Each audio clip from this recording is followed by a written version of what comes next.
1, 2, 3, 4. Screen time, screen time, screen time, screen time. It's my screen time too. Screen time. Hello, and welcome to It's My Screen Time Too, the podcast where two moms, three moms try to force their children to like the same music they do to inevitably disastrous results. I'm Katie.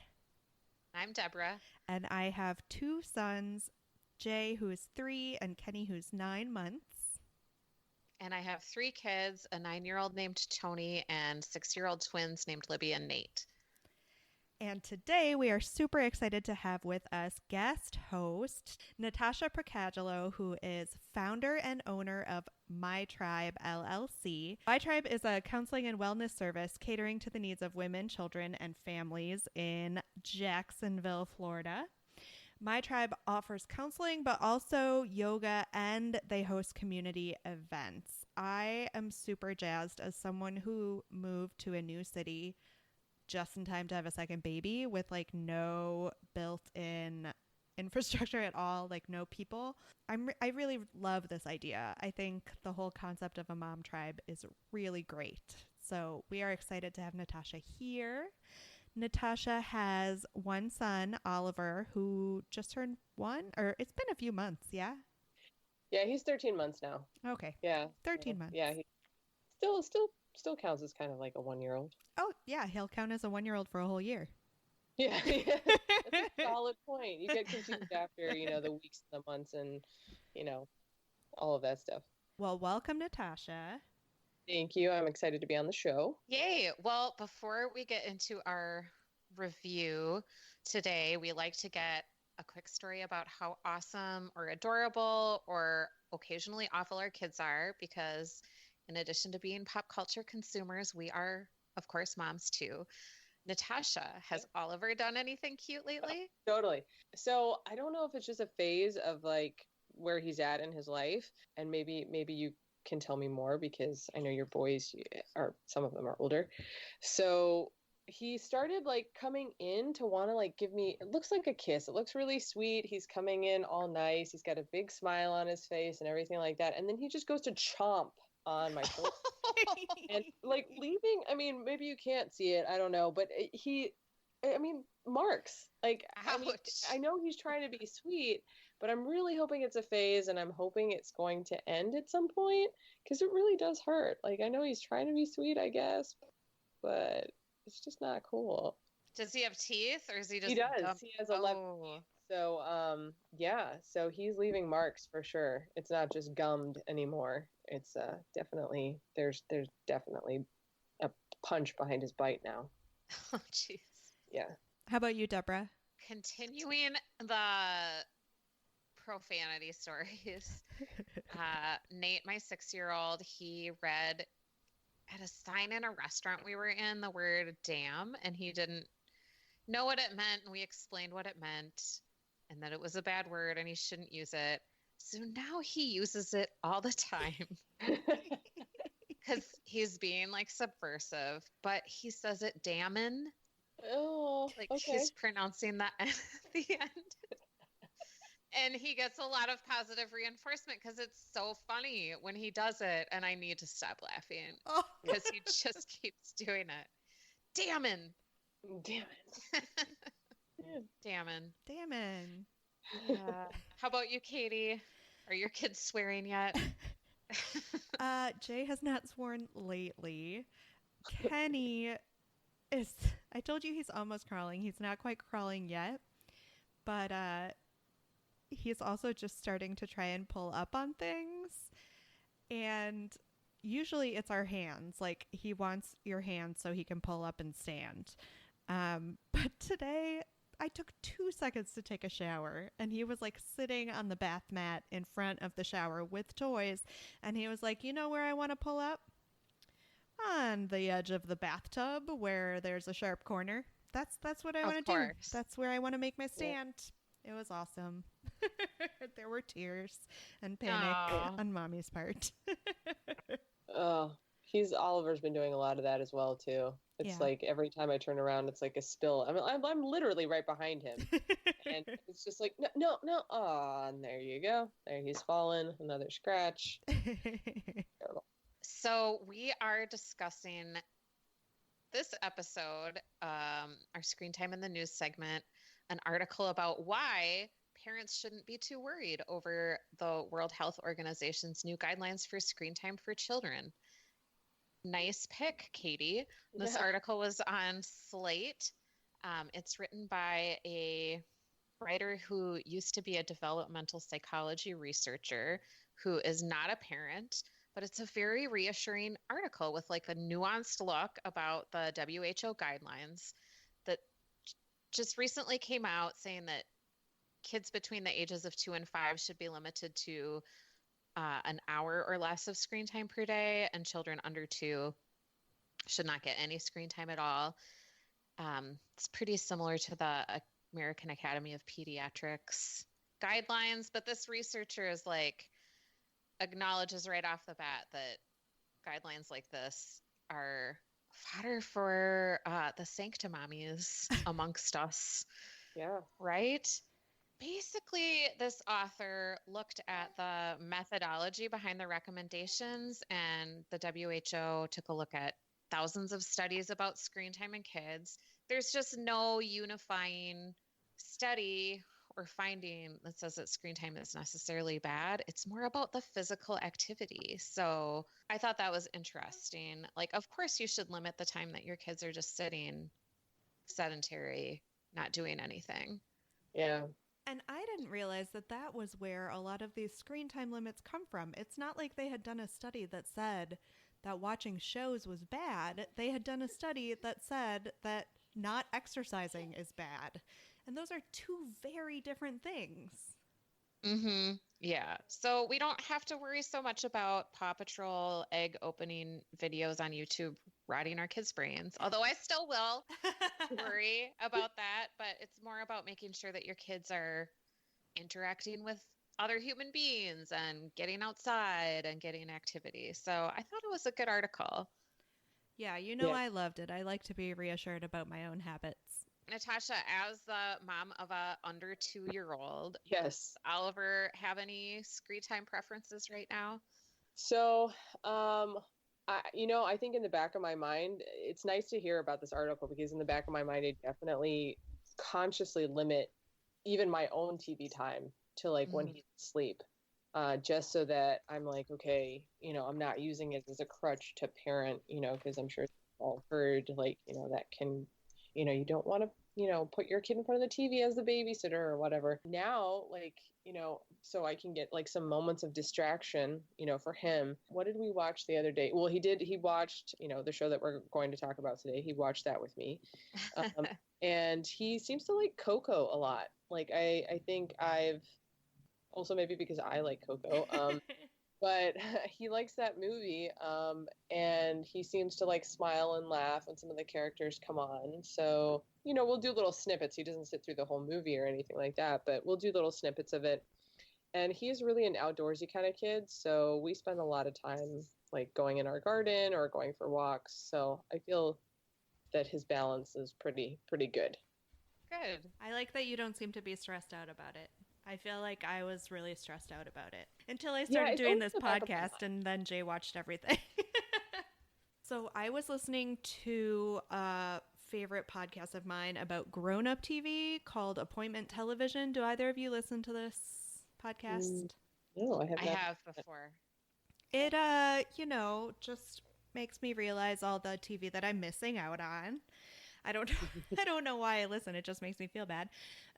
But they, on their, I guess it was 2 episodes ago now, because they have episodes every week.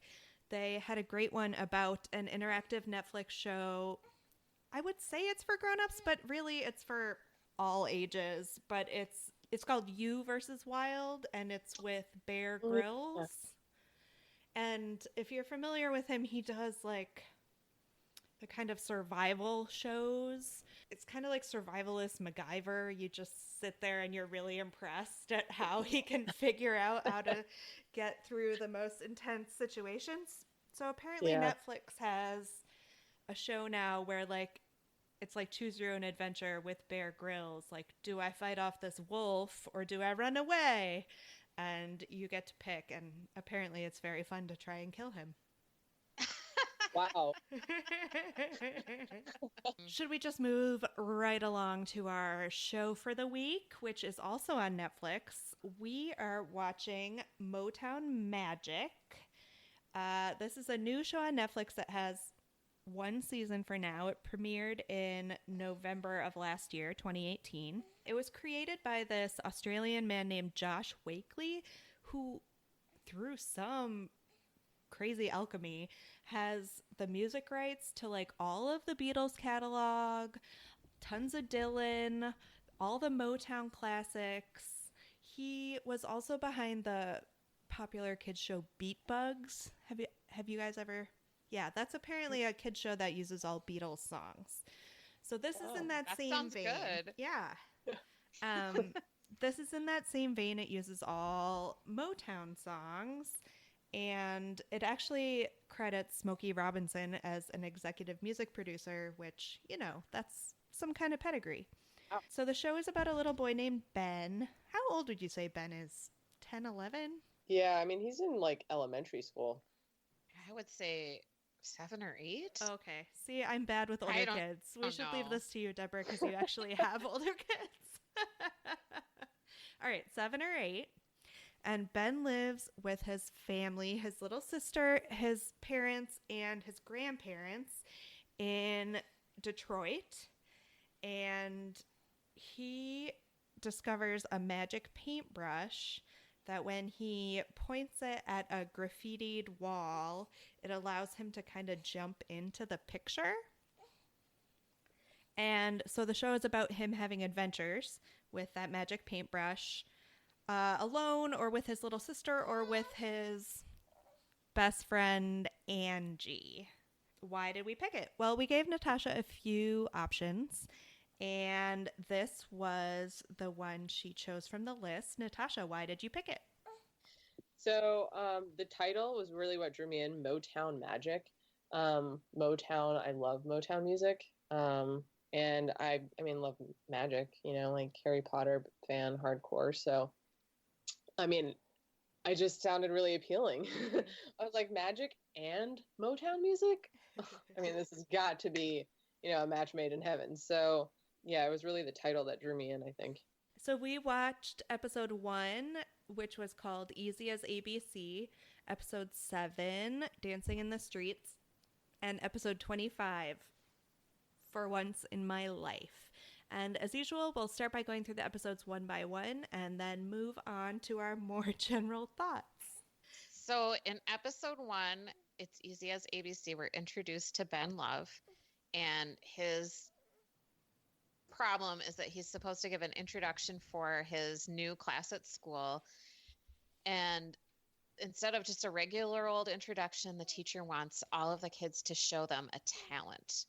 I totally identify with this as an aside because introductions give me so much anxiety when I'm in like a group setting. And so Ben's grandmother tells him to go walk outside in Motown to clear his head. This is where he finds the magic paintbrush.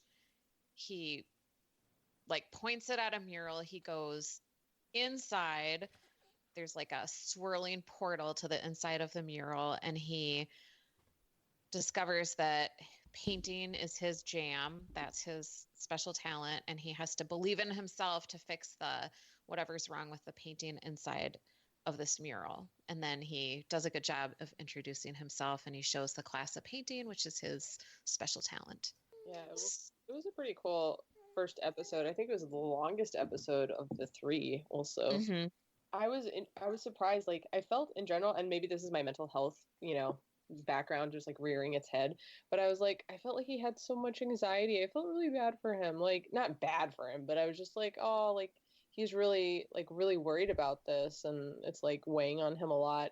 And I really liked how his grandmother was really encouraging. I think throughout the other episodes too, she was just really encouraging towards him. So that was cool.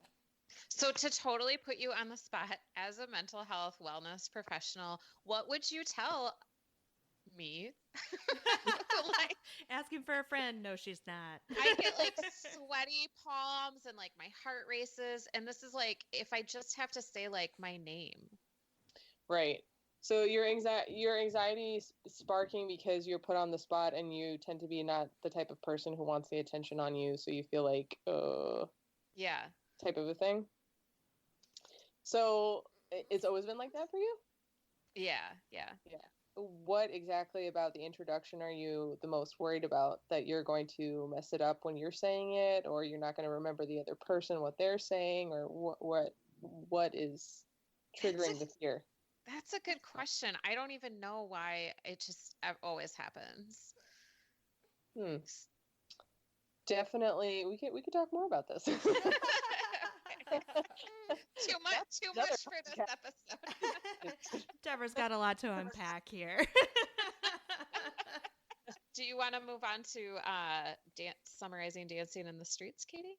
Or do you have more general thoughts about? Yeah, I wanted to ask a couple things about this pilot episode. So when Ben uses this magic paintbrush, he just like swirls it randomly. So my question, not to be a nitpicker, but does painting really count as Ben's talent if the magic brush does everything? Yeah, it's very much like those water wows. Yeah. Melissa and Doug water wows. Yeah.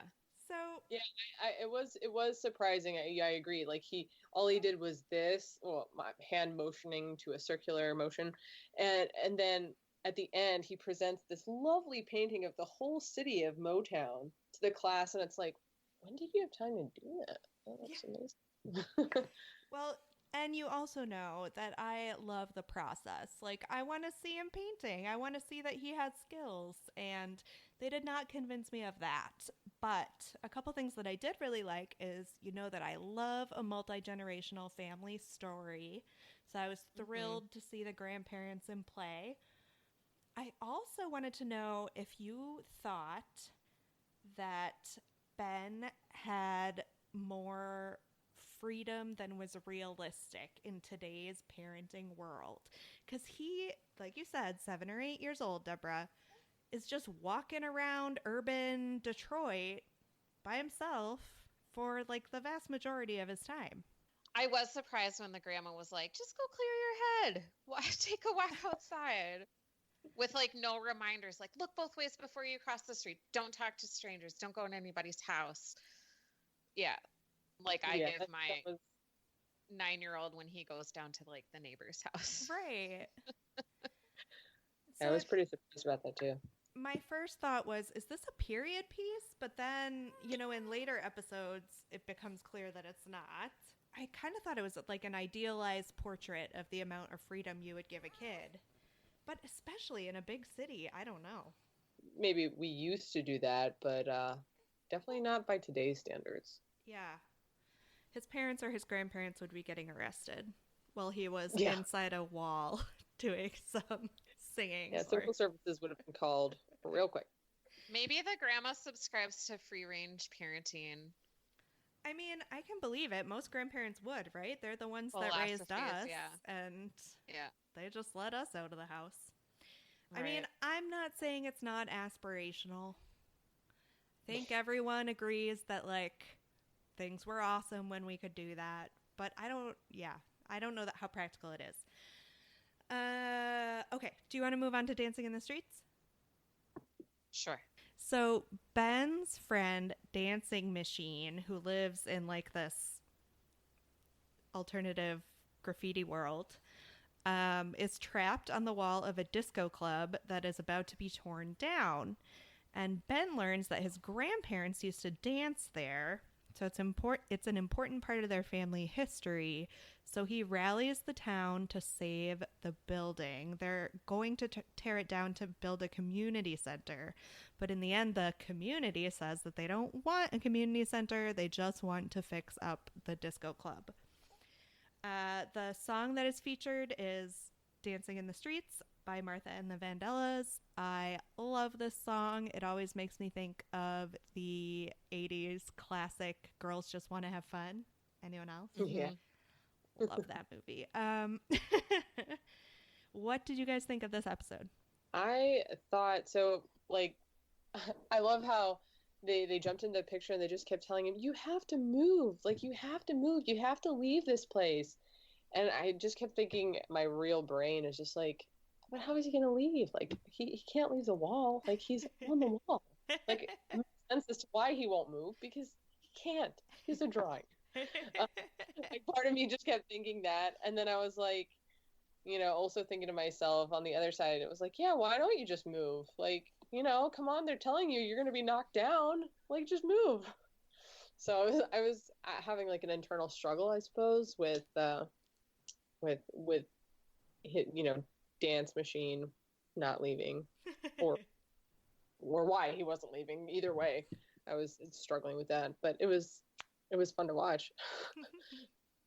Yeah, I thought usually in a movie like The Goonies, like the corporate structure who's responsible for like tearing something down is portrayed as really evil and like not even pictured because it's just like such this evil foreboding force. But the like foreman or the general contractor was really a reasonable guy in this one. He was. I mean, they were trying to build a community center. It's not like they were tearing it down for condos for rich people as they would be in any other movie. Do you think it was some sort of commentary on well-intentioned bureaucrats going into, cities that have been affected by urban blight and thinking that they know how to change things for the better, but not actually understanding what the community needs? Yeah, or sort of like an anti-gentrification. Mm-hmm. Yeah. Hashtag use what you have type of sensibility to this episode. I liked it. This was probably my favorite of the three. Yeah, the song was fantastic. Yeah. The music makes the show. So. All right, should we do episode 25? This was the last episode of the season, right? Yes. For Once in My Life is the featured song. Ben's best friend Angie wants a puppy. Who doesn't want a puppy? Deborah doesn't. Did you pick this episode? This is for me, Katie. So Ben finds a puppy on a mural, brings it to life with his magic paintbrush, and then they go to the puppy's world. But then the puppy like escapes through the portal to the real world. They have to chase him down before he disappears like Marty McFly in Back to the Future.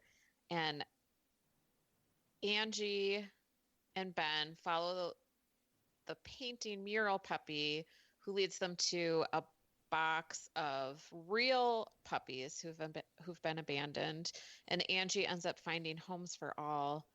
But one of them, spoiler alert, she and Ben bring the puppy back, and Ben kind of talks the mom into letting her keep it. So she gets her puppy. Yay. If you can see Deborah's face right now, she did not mean that yay. It was not a heartfelt yay. No, definitely underwhelmed. So I thought this was a pretty good episode, except in the beginning, Angie's like trying to do her chores. She's washing dishes in an attempt to talk her mom into the fact that she can be responsible enough to take care of a dog. But then they go outside and into the mural, and she doesn't actually finish washing the dishes. There's still a pile of dirty dishes. And then when they get back, the mom's like, you did a really good job finishing your chores. I had kind of a Deborah moment because just once I thought to myself, I want to see a show where the kid realizes that no, they're not prepared for the responsibility of a pet. Didn't we? Wasn't Unikitty? Unikitty kept like. Oh yeah. What did you think, Natasha? I thought it was.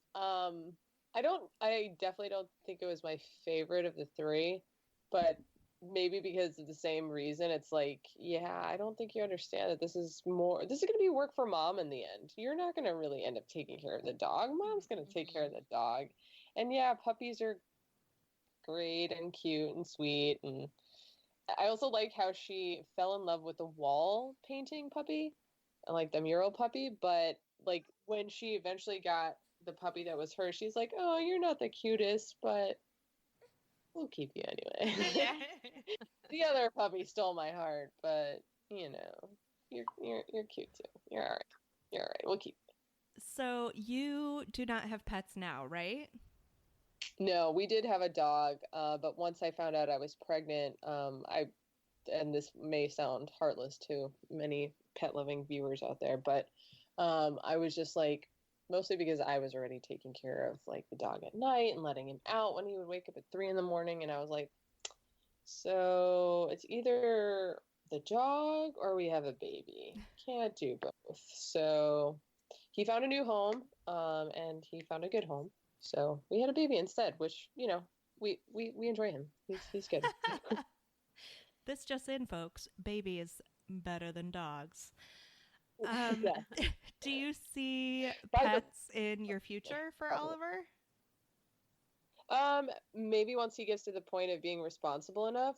Both my husband and I have allergies. I'm allergic to dogs. So our previous dog was a miniature poodle. So they got to be kind of hyperallergenic. Otherwise, no dogs probably. I'm also allergic to cats.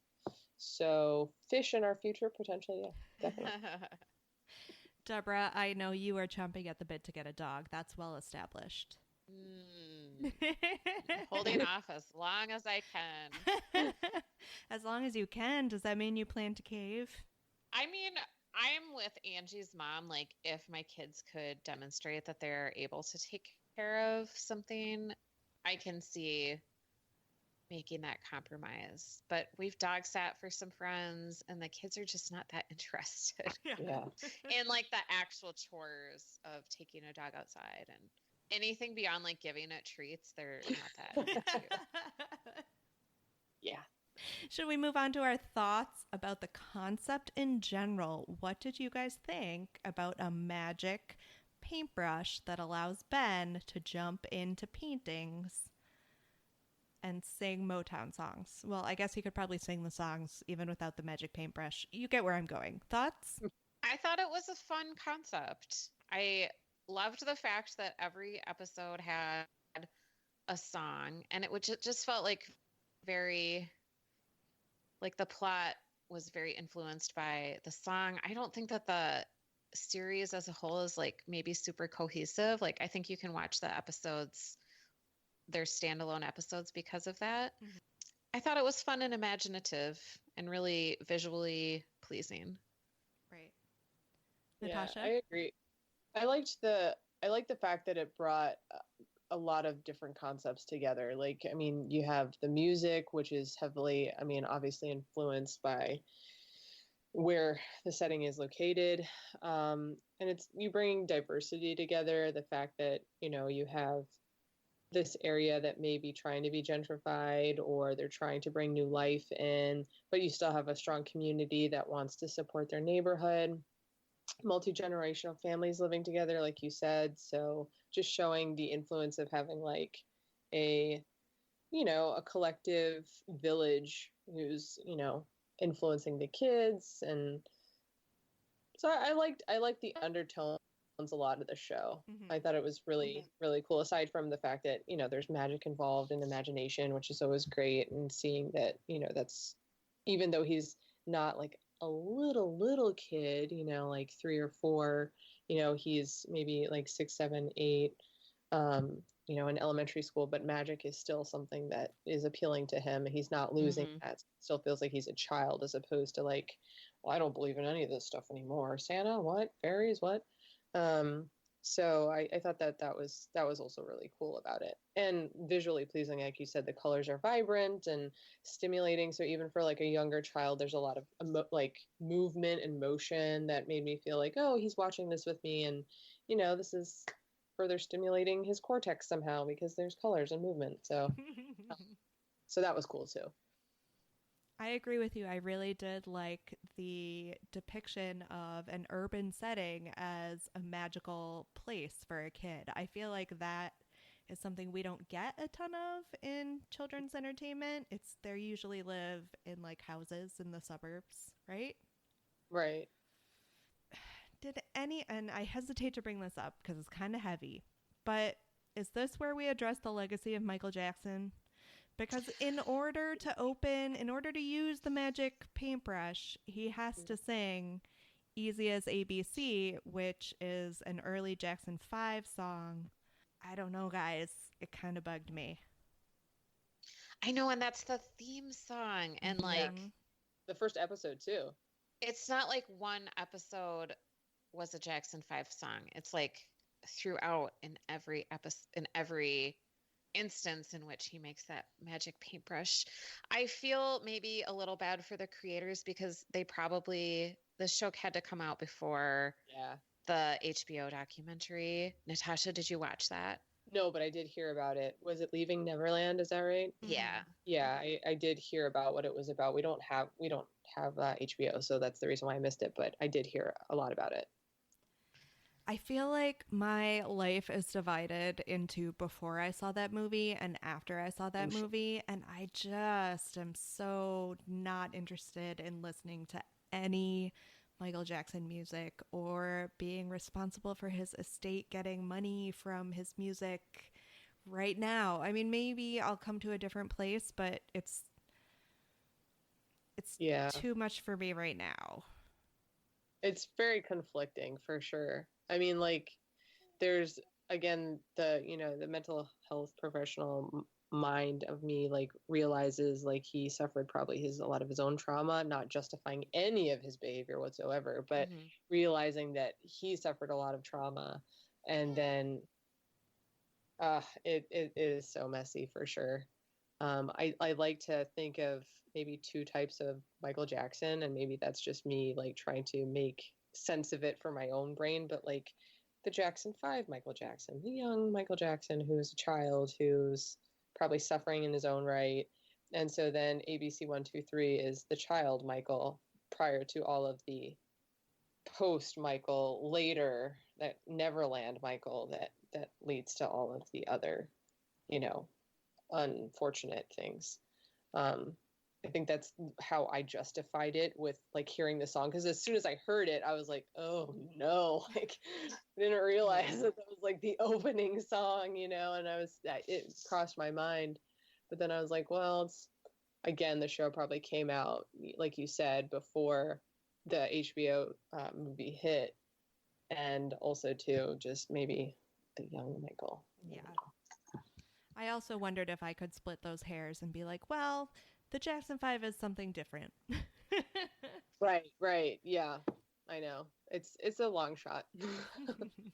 Yeah, I listened to several podcasts that dealt with the Leaving Neverland film right when it came out. One was Still Processing, the New York Times Culture Reporters podcast, and then my favorite, Daily Zeitgeist.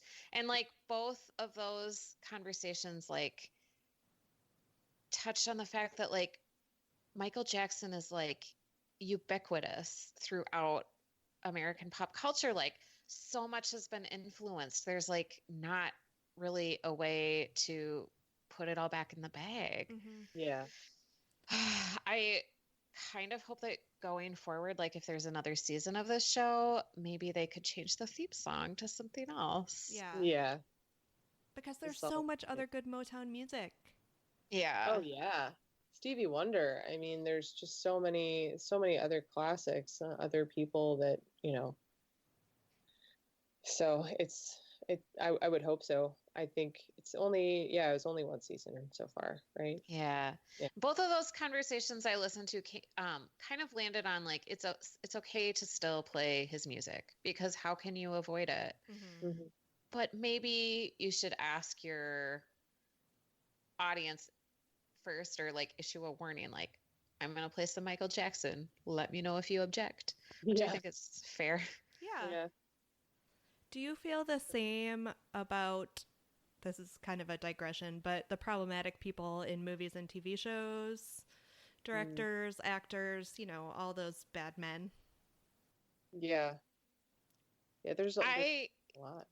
Yeah, I got rid of some books. Mhm. Like Sherman Alexie was a favorite author of mine, and I don't have those on my bookshelf anymore. And Yeah. he wasn't as his transgressions were not even that bad compared to like a Harvey Weinstein or a Bill Cosby. Yeah. Hmm.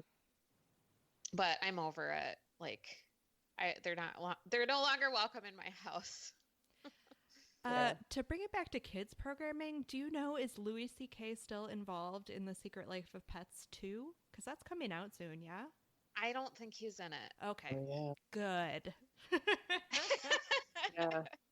I So haven't we even can heard see about it. that, but Yeah, double check that. I just am like going off of something I heard, but I don't think that he is. Okay. It can just be the Jenny Slate show because she was the best part of that movie. Just saying. Yeah, totally. Okay, so we should move on from the heavy stuff. Did you guys have any thoughts about the cast or characters? Was there anyone that was particularly great or grating to you? Natasha, you want to go first? So I really liked the grandma.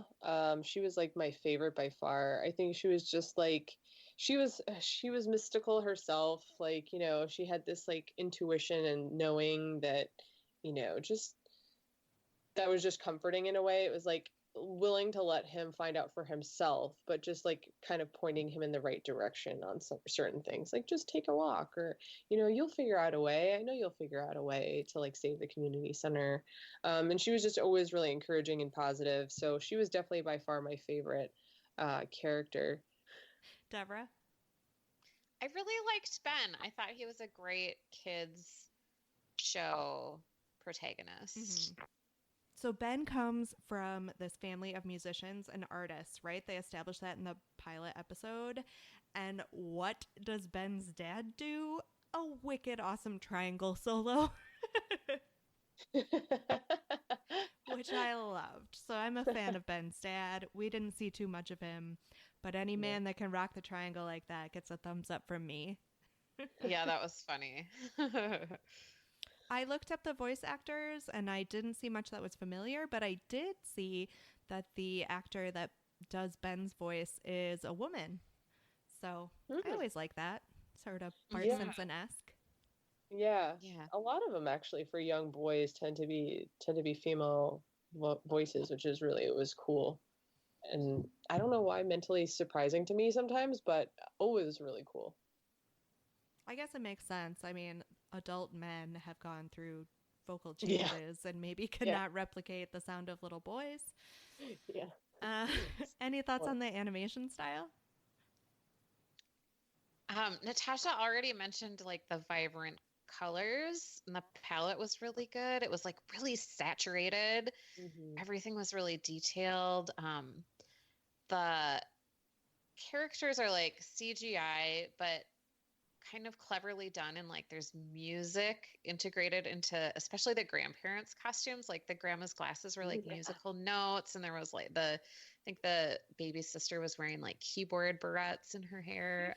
I thought the animation was great. I was kind of torn because part of me wanted a little bit more of a Wizard of Oz effect of like things being a little more muted and drab when he was not interacting with the magical world, and then like bright and poppy when he was. But then that would contradict my enjoyment of the fact that they were using this urban setting not to be somewhere that was scary, to be somewhere that was still a warm and welcoming place. So I couldn't really decide where I fell on that, but I did have a moment of thinking that it would be nice to have sort of a Kansas versus Oz feeling. Natasha, we haven't really talked about your hair art. Oh yeah, wow. Yeah. So that's the cool thing about how MyTrybe kind of got started, is that I started well, I've been a mental health professional for over 6 years, so there's that side of it. But I, after my son was born, and I think like I'm sure not every mom goes through this, but I'm sure a significant amount of us do, with the hair loss. Like after like 3 to 4 months, postpartum, I started losing a lot of my hair. I mean, that's the point of being bald, but I did Like handfuls coming out when you lost yeah, your hair. Yeah, I remember. significantly more than just shedding. So I just started like slapping it on the walls like you do with you when you have long hair. And I just had this idea one day. I was talking to my husband. I was like, wouldn't it be kind of cool, like if I made like, some artwork on the walls and then just like, I don't know, started taking pictures of it. And he's like, yeah, why not, go for it. So I just did one day and then just started, you know, posting them on Instagram. And I remember my wedding photographer was like she saw one of them and she was just like, you need to put your name on this, and like this is really awesome.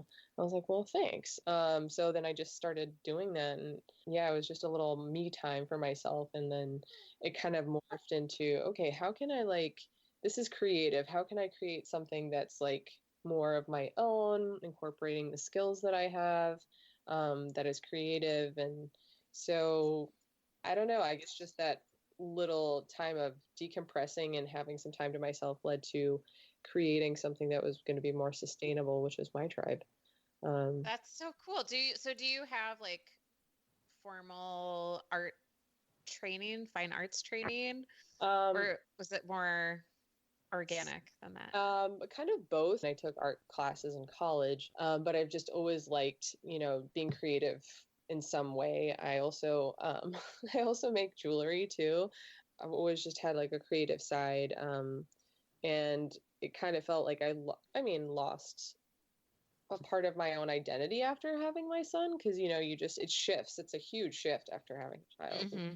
Like, now I'm a mom, and now I sit here and I nurse for hours on end, and I don't sleep that well, and I don't eat that well, and I don't have time to myself. So being able to have like, some time to myself by myself in a shower was just like a reprieve of like calming time. So it just, I don't know, it's just at my disposal. so I just did that. So that was a cool little transformation for me. And now you can see my lovely hair designs. Maybe it's gross for some people, I'm sure. But yeah, on my Instagram page, which is, I titled it MyTrybe as well, since it's kind of morphed into that now. I just followed you on Instagram, and the hair art is really cool. Thanks. Yeah, I appreciate that. So that was a total digression from animation style discussion, but that the art angle made me remember that we needed to talk about Oh, thanks. your photos of the art you do in your shower. Well, yeah, and we were talking about Ben's family and how everyone is artistic in some way, and Yeah. that is definitely something I really admire about Natasha. Like, the girl takes a shower and is like, I still need to create. I wish I could do that. It's kind of akin to singing in the shower, Yeah, there you go. you know? Yeah. That time of relaxation that just lends things to happen, maybe. Mm-hmm. Well, speaking of singing, did you guys have any songs that you wish they would have used in this show? From Motown, I did click on a couple of the episodes, like War, Mm-hmm. and just fast forwarded to the section where they do the song, because I wanted to see how that song was treated. Mm-hmm. So nothing was missing for me, but I was definitely curious as to how each episode treated its signature title song. Mm-hmm. Yeah, I know that in one of the episodes, I can't remember if it was the episode, I think it was still the opening episode, the pilot, that they had a Stevie Wonder song, and I'm a big fan of Stevie. But I mean, I didn't go through all the other episodes, so maybe there was another song that it was like, oh, this would have been, like the song for me. Right. But I'm glad that there was a nod to, like, some of the big players in Motown. I mean, if it's in the title of your show, I would hope that you would, hit the big players for sure. Yeah. Mm-hmm. Did you guys think of any adult movie or TV show that this show compares to? Do you remember in the Beavis and Butthead movie? No, I don't, because I've never seen that movie, but I love where this is going. And the Red Hot Chili, like they go out into the desert and they eat some mushrooms, and then they listen to the music, to the song Magic Carpet Ride and the Red Hot Chili Peppers cover of it. And then there's like this very like trippy music video that goes along with it. Like the colors, the music, the dreamy quality to the portal where they go into the mural of Motown Magic just really harkened back to the Beavis and Butthead. Middle of that movie for me. Oh. Natasha, I don't think you can top that. No, I can't. I have a feeling I'm going to tank it. So, not to bring it back around, but when you mentioned the Wizard of Oz, and then I thought about the Wiz, and I was like, this reminds me of the Wiz, you know? Oh, totally. Because you know, it was what Diana Ross was in the Wiz. And also Michael Jackson. And also Michael Jackson, yes. So, like, you have these big time players in this magical kind of land, and they're, you know, huge singers. And so it was like, you know, and then hearing ABC in the beginning, I was like, oh my God, this is like the Wiz, but in Motown. So, yeah, that kind of reminded me of that. So I was thinking of examples of shows where the music was really integral to either my enjoyment of the show or the plot. I don't know if I've mentioned the show on the podcast before, but there was this show in the maybe late 90s that lasted for 3 seasons, and it was called American Dreams. Did either of you ever see that show? Oh, yes. It took place in the early 60s, and it was about a teenage girl that danced on American Bandstand and her family and how they were navigating the social changes of the 60s. It was sort of like a network version of Mad Men. Yeah, it was really cute. I remember it. Yeah. I really love that show. I think it's a terrible shame that you can't get all 3 seasons on DVD. They did release the first one, but music rights being what they are, they weren't able to release the second 2, and that just makes me really sad. That sucks. Did you cast the gritty HBO reboot? Well, in our show outline, you asked, was there another music genre or artist that could stand a similar treatment? So I'm saving mine for the HBO reboot. Okay, I would like to see 15-minute animated trips based on my favorite Grateful Dead and Fish and jam band tunes. I would love to see a portal into a mural based on Sugar Magnolia, Uncle John's Band, Farmhouse. I think it would be really fun to watch. A, I'm bored already, and B, I will be singing Farmhouse for the rest of the day. You're welcome. And also 15 minutes might be kind of short for some of those songs. Natasha, did you have any thoughts on a grittier version? I mean, if you were going to really, I mean, I know we already did that, but if you were going to do a live into any kinds of bands, man, I would totally want to go into the Beatles for reals or the Stones. You know, those would definitely be very gritty versions. Yeah, I think anything from that era would probably be something that I'd be curious about, the inspiration for their lyrics, maybe how that, a magic portal into their minds of why they created the songs they created would be really cool for me. So I think that's what I would say. Sort of like a Being John Malkovich style musical trip. Exactly. Yeah. So the portal goes into the mind, goes to a painting or, into a song lyric would be cool. Did either of you watch the very short-lived, I'm just talking about old television shows today, the very short-lived Netflix series called The Get Down? No. And it was set in the 70s, and Jaden Smith was in it, and he played a kid who did graffiti. I don't think you could call them graffiti artists at that point because graffiti was still in its infancy. So I thought that he might make a good gritty casting of Ben. Yeah, Ben, totally. That's a good idea. The Get Down. And then for Angie, I was thinking, is there a Fanning child of the correct age? If we're using Jaden Smith Is Elle Oh, I think Fanning they're- too old I now? think she's pretty grown up now. Okay. I know Dakota's grown up, but I remember there Yeah. were one or two coming up behind there. I don't know. Do you think it was better when we were kids? We didn't know about Michael Jackson for sure. Oh, Yeah, yeah. sure. Oh, that's true. That's a really good point. Yeah. Yeah. From that standalone point, for sure. Did Michael Jackson ever have one of those like brief 80s Saturday morning cartoon shows made about him? I bet he did. There was probably a Jackson 5 cartoon. Probably. Oh, I'm I going to don't have to know. look that up. It probably exists. I am going to YouTube to find it. Or listeners, if you know of it, let us know. Yeah, let us know what you find. Yeah, wasn't that Albert show? Was that a Bill Cosby? That was Bill Cosby, wasn't yes, Oh, Fat Albert. Yeah. Boy, that could Yeah. never happen now. it? No, Mm-mm. no. From many different standpoints. Yeah. Yeah.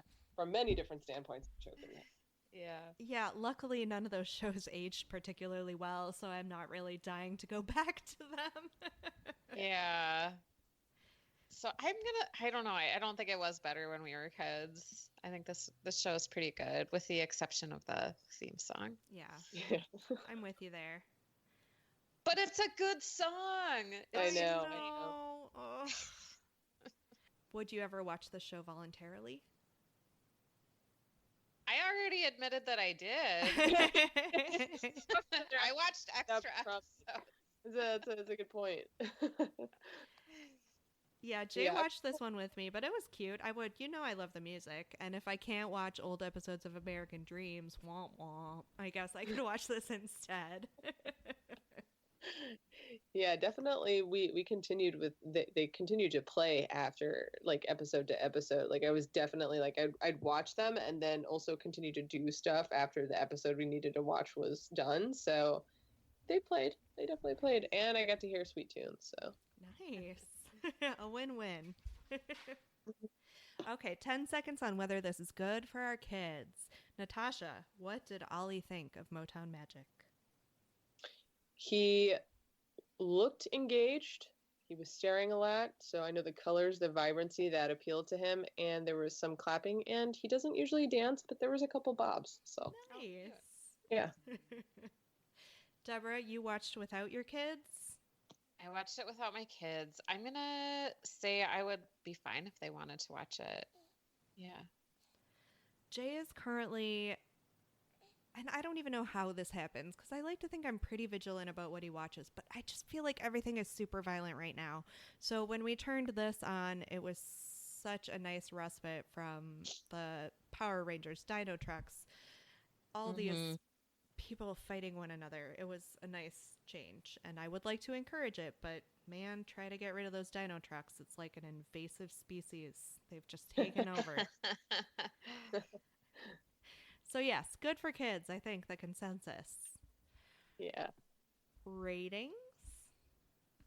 We rate on a scale of 1 to 5, Natasha. Okay. I'm gonna give it a 4. I thought it was really well done. I'm gonna overlook the Michael Jackson stuff for my rating, I guess. I would probably give it a 4 also. I liked the colors, the vibrancy, the concept was good. And another point that you brought up, which was really, really true, is the fact that it wasn't violent in any way, and I liked that a lot. You know what? I was going to go 3.5, but I think you guys have convinced me to bump it up to 4.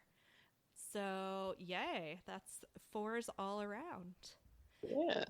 Thanks for listening to this episode of It's My Screen Time Too. A big thank you to Natasha Preckajilo for guest hosting with us today. For more information on MyTrybe LLC, you can check out the website MyTrybe LLC, MyTrybellC.com, or at Facebook or on Instagram. You can rate and review us on Apple Podcasts or wherever you get your podcasts. Check out our website, myscreentime2.com. You can find us on Facebook to continue the conversation at facebook.com/myscreentime2. And that's also where we'll post what we're covering next and reading for Screen Time News. You can tweet us with show or movie suggestions, article recommendations, or general comments at MyScreenTime2.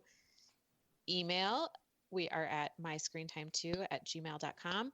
And our theme music was composed and performed by me and my adorable children, and our podcast is produced by Katie. Tune in next time for more real talk about the movies and TV beloved by kids and tolerated by parents. Bye. Bye. It's my screen time.